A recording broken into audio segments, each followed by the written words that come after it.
Good morning. You're listening to WIFO FM Jesup, Big Dog Country 105.5 FM. It is now time for the world-famous Butch and Bob Show here on WIFO, and it's brought to you by O'Quinn & Associates, Murphy Builder Supply, Van's Barbecue, and First Southern Bank. Do you know why most people don't invest outside work or at all? Because they don't know where to start and they don't know who to talk with. If this is you, give me a call. Hi, this is Sean O'Quinn. I can help set up a plan no matter where you are in life to get you on a suitable path to a sound financial future. Give me a call, Sean O'Quinn, at 912-385-1000 or stop by the office at 212 South 1st Street right here in Jesup. That number again is 912-385-1000. Since 1946, Murphy's Builder Supply has been serving the folks of Jesup, Wayne, and surrounding counties with quality products and knowledgeable service. Matter of fact, they feel they sell service first to make sure you get exactly what you need for your home improvement projects. And with each employee at Murphy's being there for 10 years or more, you know you're talking with someone with the experience to help you with building supplies, tools, paint, and all the things you need from a full-service hardware store. The best choice in home improvement is Murphy's Builder Supply, 156 Northeast Broad Street, Jesup. When it comes to barbecue, Van's Barbecue in Jesup is the place to be. A small family-owned business located at 1876 on the Savannah Highway. Van's Barbecue has lunch and dinner special. Stop by or call to make an order. The number to call, 427-3358. Van's Barbecue's new manager is Sarah Van. Van's Barbecue offers potato salad, coleslaw, baked beans, and don't forget their delicious mac and cheese. Also, check out their shrimp plates, the best in town. Yes, when it comes to barbecue, head to Van's Barbecue, locally owned and operated. Stop by and tell them the Big Dog sent you. Once again, the number to order, 427-3358. Hi, I'm Raymond Brown. And I'm Mandy Yeomans. At First Southern Bank, our customers are like family. As a locally owned community bank, we're dedicated to helping our clients succeed. We have loans for every need, whether it's personal or business. We have lines of credit, auto loans, equipment loans, and of course, we offer mortgages. Stop by our bank or call us at 912-588-1010 and see how First Southern Bank can help you. Member FDIC Equal Housing Lender. The following is an exclusive presentation of Jesup Broadcasting, the sports leader in Southeast Georgia.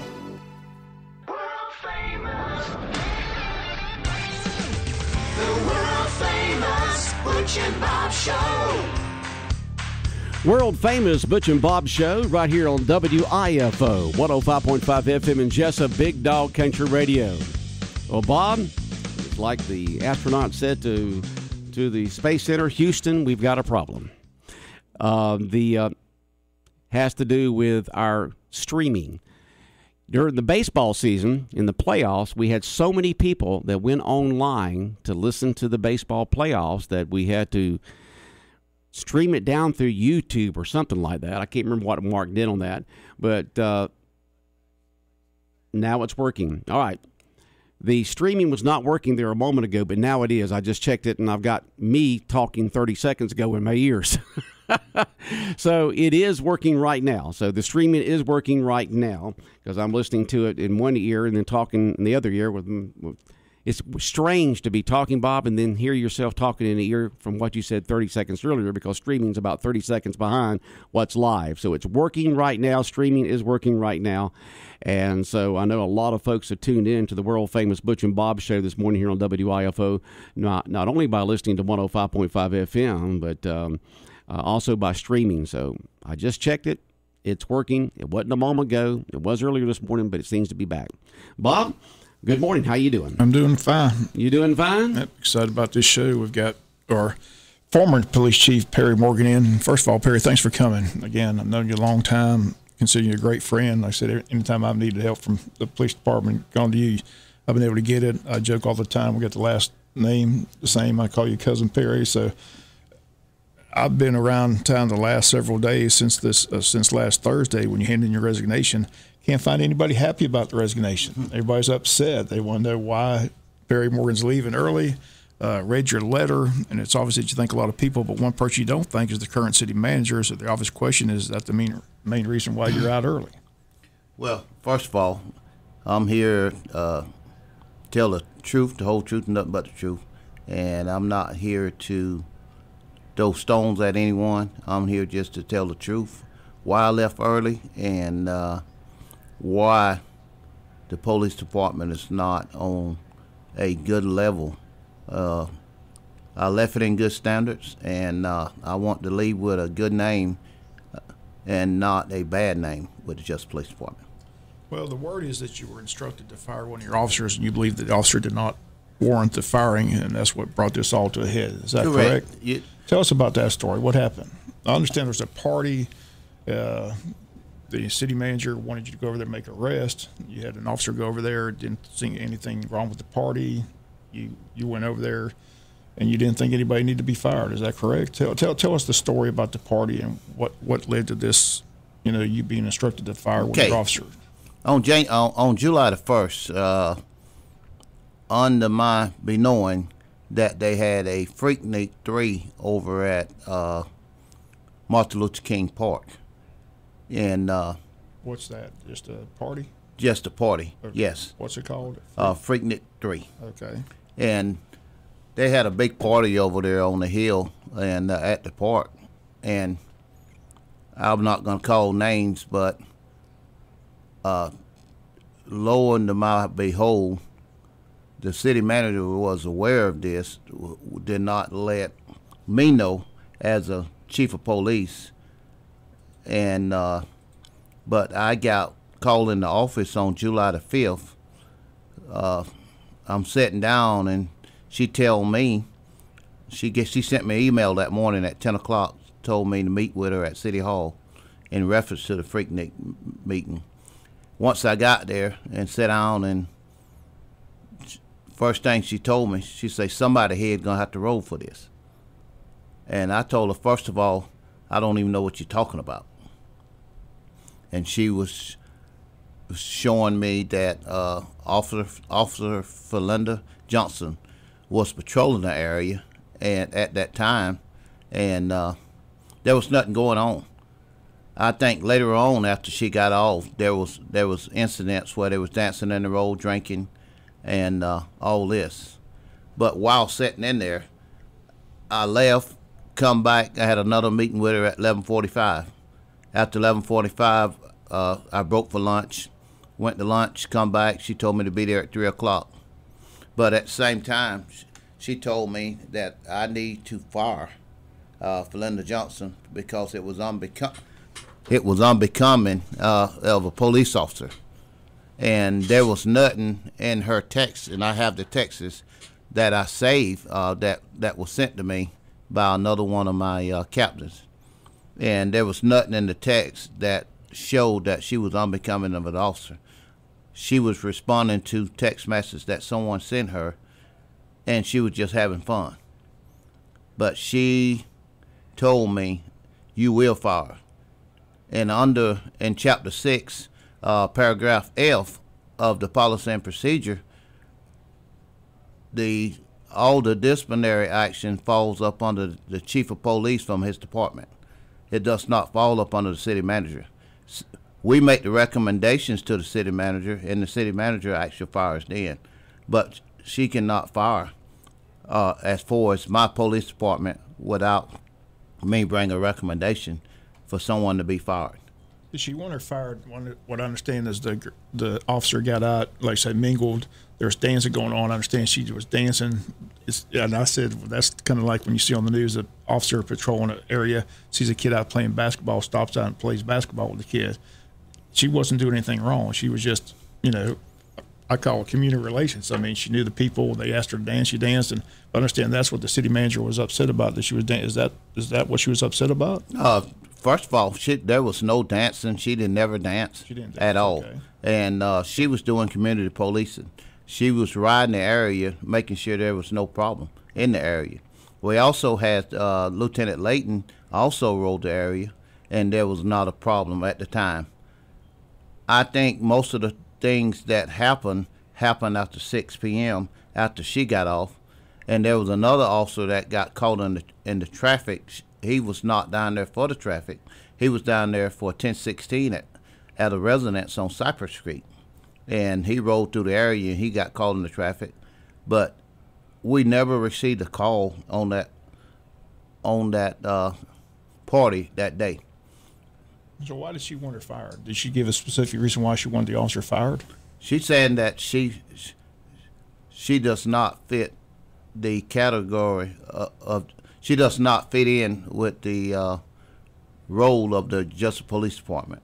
That it seems like she wants to be a civilian instead of a police officer. And I went back to the station after the 10 o'clock meeting and met with Major Reddish and advised him. We closed the door and we talked about it. I said, well, the city manager want to file for Linda for her comments that she made on Facebook. And there was nothing for a fireable offense. And she sat there in the meeting and she told me, she said, well, Mike Deal fired people less than this. But I don't believe we had enough to fire. I don't believe that we had enough to write her up. Is she still employed with the police department? She's still employed with the police department. So that was the issue. She wanted you to fire an officer. You didn't think the officer warranted firing. You believe you were in charge of the hiring and firing process, and she was demanding that you fire an officer that you didn't think should be fired. Yeah, and that's true. I'm gonna stand up to my officer, stand up for my officers until the end if I know they're right, and I'm not gonna let nobody dictate who I hire or fire as far as with the police department. You know, we got rules and regulations that we go by. If they don't meet the criteria, then we're not gonna hire them. But if they meet the criteria, then we hire them. But at the same time, you know, we can't. Also, I have a text also showing after that meeting Wednesday, me and myself and Officer Philinda Johnson was going to go to school to the gang conference. Yeah, I heard you were going to training, and she, after not complying with her demand, she told you and the officer weren't allowed to attend the training. Is that correct? She told me we was not allowed to attend the training, and there was no. And I texted her back. I say, if we don't, I said, well, if she is not going to training, why can't I go to training? There was no explanation given to me why we could not attend the training. We had our motel booked, we had our money to travel with, and all of a sudden I received a text, and I told her, I say, if we don't go to school, we will lose our money. She said, well, if you don't have anybody go, well, we just lose the money for the city. I got to ask you, you know, she's been city manager for a while, you've been police chief for a while. What has been the working relationship between you and the city manager since she became city manager? Well, first of all, it started out great, and we was on a good working level, and on September in September 2022, it all started when about the city marshal, Brandon Williams, and she wanted to move Brandon Williams to City Hall, but Captain Ellis was over Brandon. They sat down with her, and they had a plan worked out what Brandon would do every day. That wasn't good enough. So I had another meeting with her trying to convince her not to bring Brandon to City Hall, because I cannot supervise Brandon Williams at City Hall and I have the whole police department to supervise. And she put Brandon Williams under me to supervise after he was brought to City Hall.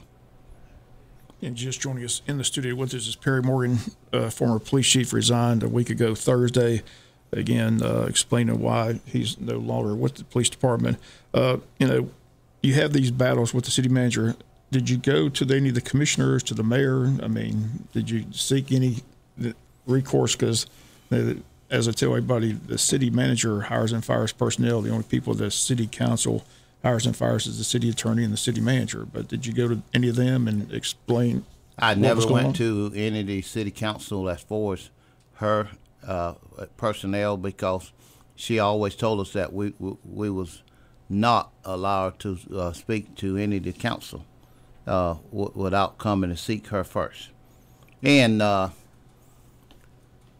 it was just strange to realize after Brandon Williams got over there to the police department over at City Hall, you know, it came to a point where I was rolled up, and I had been in police 33 years with the Jesup Police Department at that time. Never had a reprimand, never had a counseling statement in my file way. My record was blemished when I received a reprimand from her in reference to my budget of overtime, and we were short of personnel at the time, and we needed the people to work. But I got wrote up for overtime, but we turned in that year between $10,000 and $15,000 in overtime that was left in my budget. And I was wrote up because I would not write Brandon Williams up. And there was nothing to write Brandon Williams up about. And I got called, it was 3 different times I was called prejudiced, that I was prejudiced against white people. And everybody in Jesup know I get along with everybody. And I couldn't believe, and I told her right there, and I said, Miss Rose, I can't believe you're saying that I am prejudiced towards white people. Well, you let black people do what they want to do. And that's not true. Everybody is on the same level in my eyesight. And that wasn't the first time when she did it. We had another officer I wrote up, and she was in favor of him, and she told me the same thing, that I was prejudiced towards white people because I wrote the white officer up. So basically, she's trying to run your department where you feel that you're the chief, you should be running the department. How many years experience in law enforcement you have? 35 plus years? I retired with 35 years, 4 months. And I was getting micromanaged by the city manager, and would not let me run my department. And I have not had any problems in my department where I went over my overtime. And this year, I got my evaluation, and it showed that I improved. But she said, well, I see that you managing your overtime, but we had other departments had half of the year had already spent almost over their overtime, and they were short of personnel, and there was no write-up in that. So, and you know, we have officers, it just stemmed from different things. We had Nick Ellis, you know, when the baseball season was going on, I was told that he was not to go to the baseball field with his uniform on. Why? Because she did not want him out there in uniform, and that's community policing again. That's showing officer present, and anything happened at the ballpark, that's an extra officer. He's not getting paid. He's just donating his time to the people of Jesup to be out there just to see what's going on and have an extra eye in case. And there was an incident where he had to be helped out at the baseball game, and I don't know why she did not want him to go to the ball game in his uniform. But to me, I have never in my life seen where different officers was picked on. And even Ashley Brown was taken from animal control and placed as a police officer, 22 years with the police department, and he was placed on patrol. And I know that the call volumes had dropped a little bit, and it is her discretion, but also the chief of police also supposed to sign.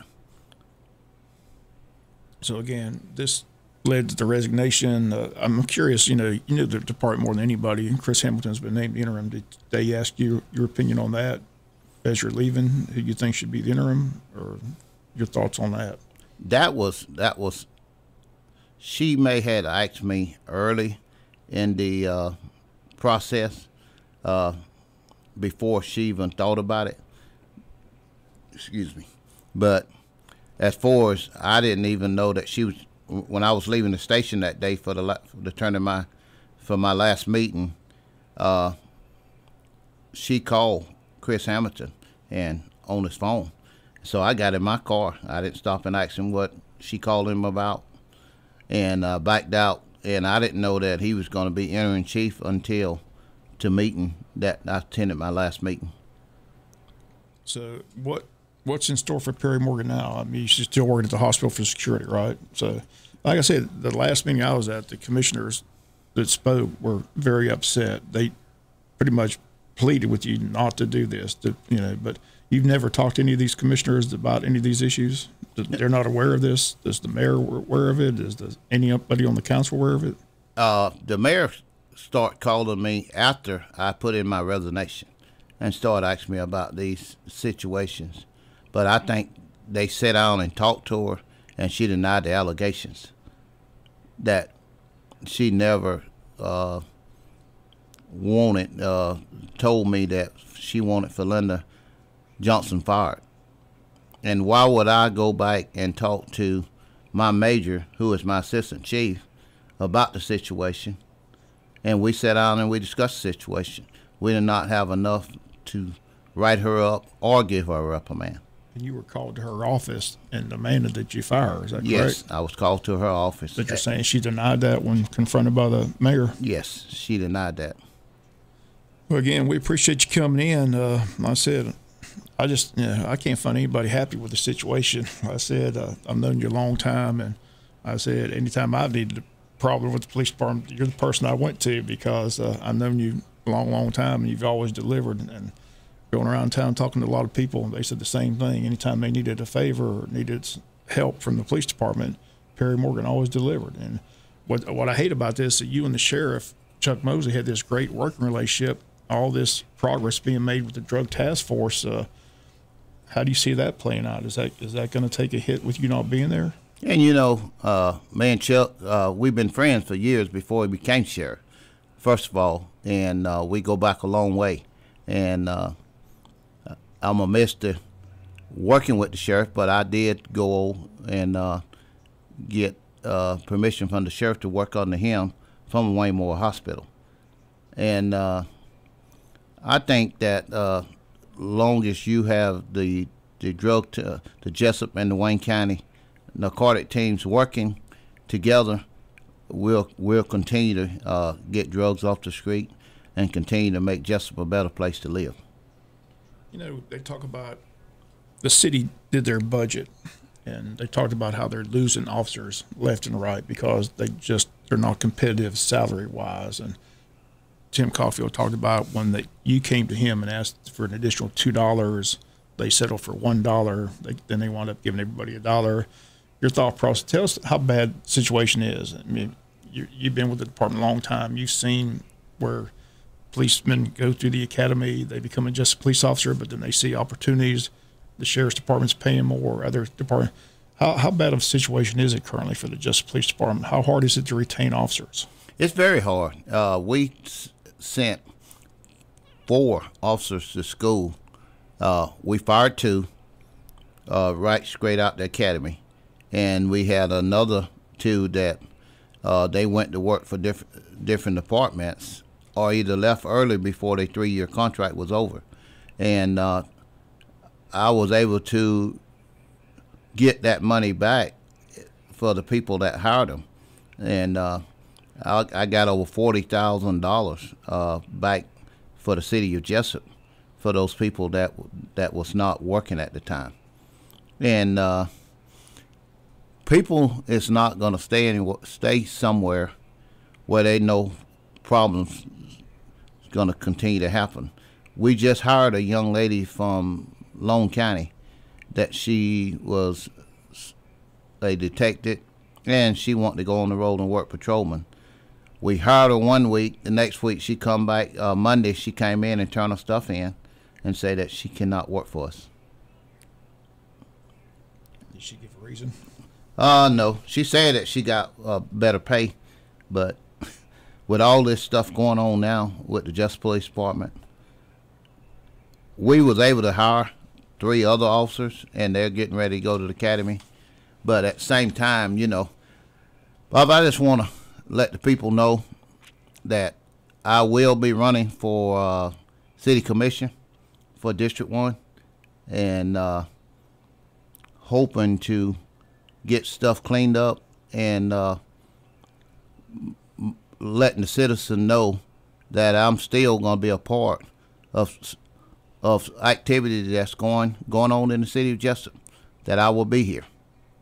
Got to ask you, going back to your letter, it says the police department's in good hands with the command staff that we have in place if we're given the chance to make the right decision. So that again saying that as long as the police department's making the decisions and someone's not micromanaging, is that what you're saying there? Yes. The thing about it, if I didn't go to school to learn how to be a city manager, and she never went to school to learn how to be the police chief. So she don't know the ins and outs of the police department. The police department should be run by the command staff, and it should be run by the chief of police.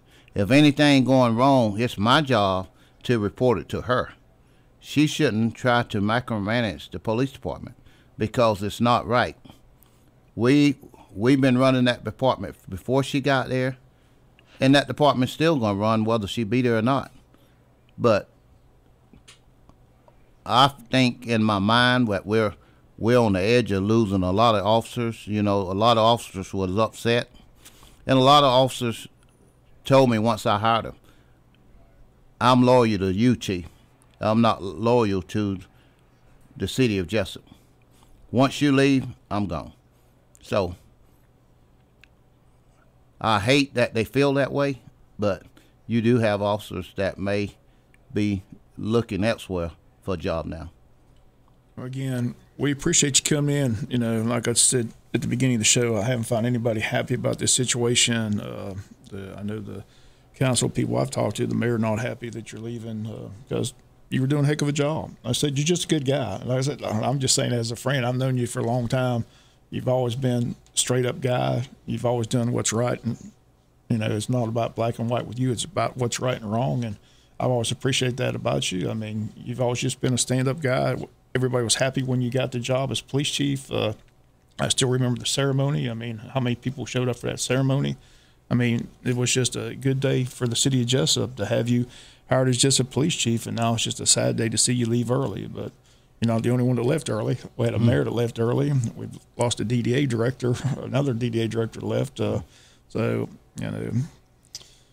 it is what it is, as they say. Yeah. But I just, I'm like everybody else I talk to. They're just sad to see you go. We wish you nothing but best of luck. Appreciate you announcing you're going to be a candidate for District 1 City Commissioner. So how do you feel that campaign? You ready to hit the trail and hit the campaign? Yes, I'll be ready. Yes. And in November. This election comes up. District 5. Is that qualifying Monday, August 21st is the day qualifying begins, and then the elections in November take office in just like the District 5 position that I think there's it's three. Just like District 5. Right. There's three. I think it's 1, 3, and 5 that are up for re-election this year. All right. So District 1, Perry Morgan announcing today that he'll be a candidate in that race. So we wish you the best. We'll follow the campaign, have you on again on the Butch and Bob show. But I want to thank you for coming again. There's been, like Butch said at the beginning, there's a lot of rumors out there, a lot of, stories being told. So we just wanted you to come in. No one knows the story better than the person that handed in their letter of resignation. That was you last Thursday. And I appreciate you clarifying everything. And we'll see where it goes from here. And I'd just like to say, last of all, I'd just like to thank the citizens of Jesup and Wayne County for the support that they have shown me and my family during this time. And I will deeply be honored to continue to serve again as their commissioner to making Jesup Police Department and the city of Jesup a better place. All right. Thank you very much for coming in, and good luck with everything in the future. Thank you, sir. All right, Bob, anything else? I don't think so. I do want to say that we did have problems with the internet this morning with the streaming. just like we did in Wayne County baseball playoffs. Too many people tried to get on, and it only is so much. And we didn't realize that may happen. I know during the baseball season, during the playoffs, we finally had to get it and stream it through YouTube or something like that. But they didn't think about setting that up for this morning. So it's been in and out from what I can see when I've done, and other people have been there. But as soon as the world famous Butch's Mob Show is over with, and I get into news and all that kind of stuff, our RT guy Mark is going. We record the Butch and Bob Show, and soon I'll save it, and he will post it on our website at bigdogcountry.com. Bigdogcountry.com. You just scroll down where you see the picture there that says local news, local sports, and B&B Show, Butch and Bob Show. You'll click on it, and it will be there. Plus, you can go to YouTube; it'll be there too. And so people can, if they were way out of town and weren't able to listen to it, it'll be on our website within the next 30 minutes. In the next 30 minutes, that's what people ask. What time can they check it? Yeah, yeah. Most of the time, it's later on in the morning. But he knows the importance of this, and he just told me that as soon as we get through here, he's going to get it. As soon as I get it running, and he's going to put it on our website in the next 30 minutes. Once again, Perry, thanks for coming. Like I said, appreciate it. And I said, best of luck to you. Good luck at the security at the hospital, and good luck in your campaign. Thank you, sir. All right, take care. All right, WIFO FM in Jesup, Big Dog Country Radio, 105.5 FM, and the world-famous Butch and Bob Show here on WIFO has been brought to you by O'Quinn & Associates. Also brought to you by Murphy Builder Supply, Van's Barbecue, and First Southern Bank.